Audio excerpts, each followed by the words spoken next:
एक राजा हमेशा उदास रहता था, उसका मन भटकता रहता था। लाख कोशिश करने के बावजूद उसके मन को शांति नहीं मिलती थी।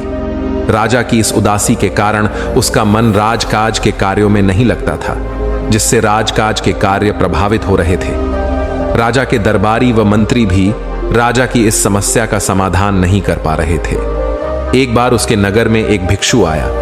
भिक्षु के ज्ञानपूर्वक उपदेश से राजा बहुत प्रभावित हुआ। उसने भिक्षु से पूछा, मैं राजा हूं, मेरे पास सब कुछ है, किंतु फिर भी मेरे मन में शांति नहीं है, मुझे क्या करना चाहिए?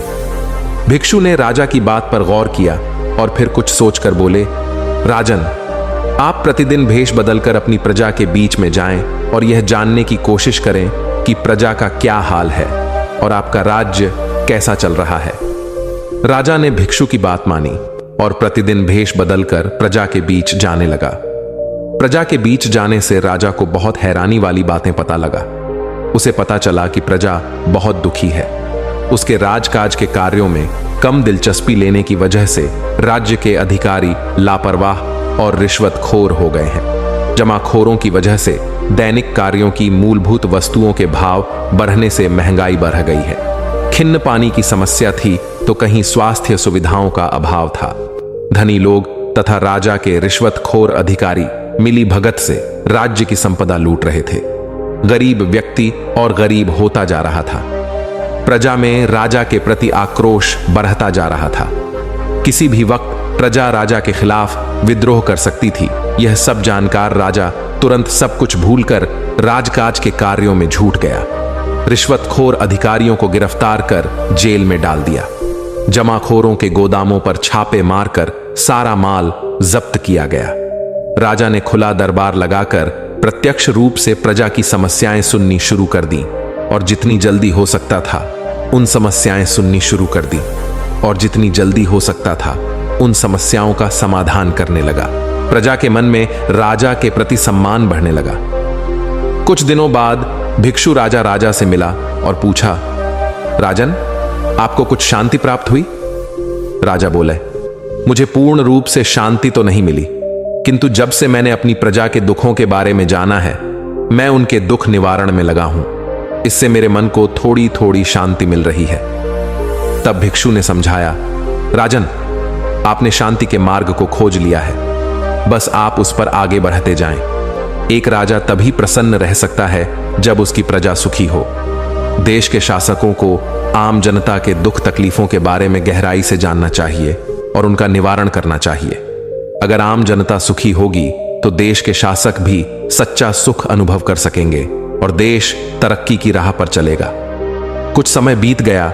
राजा ने प्रजा की समस्याओं का समाधान करना शुरू कर दिया था। धीरे धीरे प्रजा में खुशहाली लौटने लगी। राजा रोजाना दरबार लगाकर प्रजा की समस्याएं सुनता और उनका समाधान करता। एक दिन दरबार में एक किसान आया और बोला, महाराज, हमारे गांव में पानी की बहुत कमी है। बारिश कम होती है और नदी नाले सूख रहे हैं, फसलें बर्बाद हो रही हैं। राजा ने किसान की बात सुनी और तुरंत उस गांव के लिए एक कुआं खुदवाने का आदेश दिया। कुछ ही महीनों में कुआं बनकर तैयार हो गया और गांव में पानी की समस्या हल हो गई। इसी तरह राजा ने राज्य में शिक्षा, स्वास्थ्य और रोजगार के क्षेत्र में भी कई सुधार किए। धीरे धीरे राज्य खुशहाल और समृद्ध बनने लगा। प्रजा राजा से बहुत खुश थी। एक दिन राजा भिक्षु से मिलने गया। भिक्षु ने राजा से पूछा, राजन, अब आपको कैसी लग रही है? राजा ने मुस्कुराते हुए कहा, भिक्षु जी, अब मुझे शांति मिल गई है। जब मैंने देखा कि मेरी प्रजा खुश है तो मुझे भी बहुत खुशी हुई। भिक्षु ने कहा, महाराज, आपने जो रास्ता चुना है वह बिल्कुल सही है। एक सच्चा राजा वही होता है जो अपनी प्रजा के लिए समर्पित होता है। आपने यह सिद्ध कर दिया है कि आप एक सच्चे राजा हैं। राजा ने भिक्षु को नमस्कार किया और कहा, आपके मार्गदर्शन के लिए धन्यवाद भिक्षु जी। आपने मुझे सच्चे सुख का मार्ग दिखाया है। इसके बाद राजा ने अपना सारा जीवन प्रजा की सेवा में लगा दिया। वह एक प्रतापी और न्यायप्रिय शासक बन गया और उसकी प्रजा उसे सदैव प्यार और सम्मान से याद करती रही। इस कहानी से हमें यह प्रेरणा मिलती है कि हमें हमेशा दूसरों की मदद करने के लिए हमेशा तैयार रहना चाहिए। जब हम दूसरों की खुशी में अपना योगदान देते हैं तो हमें भी खुशी मिलती है।